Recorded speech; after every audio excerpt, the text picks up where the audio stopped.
네. 이 시각 현재 11시 15분 지나고 있습니다. 코스피 외국인과 기관의 동반 매도에 다시 2060선으로 지금 밀리고 있는데 상승하는 종목도 있거든요. 네, 특징주 알아보고 투자 전략까지 세워보겠습니다. 우리투자증권 구리지점 박현경 부장 전화 연결돼 있습니다. 부장님 안녕하십니까? 예, 안녕하세요. 네. 먼저 오늘 미디어주가 강세예요. 네, 어제 미디어 방통위에서 정책을 발표했기 때문인 것으로 풀이되는데, 네. 이거 좀 설명을 해주시죠. 예, 그렇습니다. 오늘 거래소에서 SBS 그리고 코스닥에서 SBS 컨텐츠허브나 IMBC와 같은 이 미디어주들의 강세가 상당히 돋보이고 있는데요.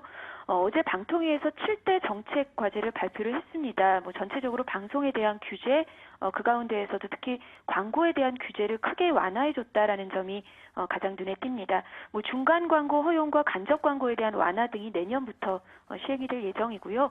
이번 정책으로 인해서 SBS를 포함한 지상파 방송사에 대한 수혜가 예상이 됩니다. 오늘 그 장중의 특징주 가운데 하나가 제일기획인데요. 이번 정책으로 인해서 광고 시장이 또 확대가 될 것이고 이로 인한 광고 대행사인 제일기획의 수혜가 예상이 되고 있습니다. 또 이제 간접적인 수혜주까지 살펴본다면은 간접 광고 규제의 완화로 인해서 콘텐츠 제작사들의 제작 여건 역시 좋아질 것으로 예상을 해볼 수가 있겠습니다. 그리고 한 걸음 조금만 더 나아간다면 제작자들의 경우에도 이 광고 시간의 제한이 완화가 되게 된다면 영업 환경이 다소 나아지지 않겠는가라고 기대를 해볼 수 있을 것 같습니다. 네. 명량이라는 영화, 이순신 관련 영화가 손익분기점을 넘어서 이제 100만 고지를 향해서 지금 달려가고 있다고 하는데요. CJ ENM과 CGV 이 덕 좀 볼 수 있을까요? 네, 저도 주말에 명량을 봤는데요. 저는 기대를 너무 많이 하고 가서 그런지 생각보다는 약간은 좀 실망스러운 부분들이 있었습니다. 여튼 한국 영화의 기록을 계속해서 경신하고 있는데요. 이 CJ ENM의 경우에는 명량의 투자 회사이면서 동시에 배급사이기도 합니다. 이 손익분기점이 650만 명이라고 하는데 이제 벌써 누적 관객 기준으로 해서 500만 이상을 돌파를 했기 때문에 800만 명만 돌파해도 한 35억 원 정도의 이익이 가능할 것으로 예상을 하고 있습니다.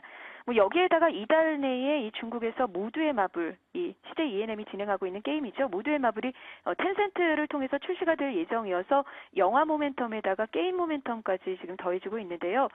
다만 한 가지 좀 주시하셔야 될 부분은 그동안 이 CJ ENM이 2분기 실적에 대한 우려감으로 주가가 조정을 받았는데 다음 주 화요일에 실적 발표를 하게 됩니다. 따라서 실적 발표를 앞두고 이번 주 중에는 한 번 정도 수익을 실현하시는 것이 바람직하지 않을까라고 생각을 하고 있습니다. 네, 그렇군요. 다음이라는 종목, 다음도 15만 원 지금 눈앞에 두고 있습니다. 5거래일 연속 상승세 보이고 있는데요. 카카오 합병원 이후에 무려 90%나 상승했습니다. 추가 상승 더 갈 수 있을 거라고 보십니까? 예, 말씀하신 대로 이 합병 발표 이후에 거의 100%가 가깝게 주가가 급등을 했습니다. 카카오와의 합병으로 인해서 그동안 다음에게 부족한 것으로, 그러니까 네이버 대비해서 부족한 것으로 인식이 되어 왔던 이 모바일 DNA를 장착했다라는 점에서는 주가에 굉장히 긍정적이다, 당연히 긍정적이다라고 볼 수가 있겠고요. 다만 좀 속도는 문제가 있지 않은가라는 생각도 해볼 만할 것 같습니다. 앞서 말씀드린 대로 급등을 해왔기 때문에 일단은 다음 달에 출시될 그 카카오 결제 서비스에 대한 기대감은 여전히 가지시되, 즉 중장기적으로는 접근을 하되 단기 투자자의 경우에는 이전 고점인 15만 원 근처에서 한 번 정도는 차익 실현을 하시는 것도 고려해 보실 만할 것 같습니다. 네. 카카오 결제 서비스에 대한 중장기적 기대감은 가지되 15만 원 선에서 단기 차익 실현을 좀 하는 것이 좋겠다, 이렇게 조언을 하셨습니다. 전 세계가 지금 에볼라 바이러스 공포에 지금 떨고 있는데요. 지금 테마주, 주식시장에서도 테마주 막 생겨나고 있습니다. 여기에 대한 테마주 어떻게 접근해야 될까요? 사실 이 부분에 대해서는 특별히 드릴 말씀이 없습니다.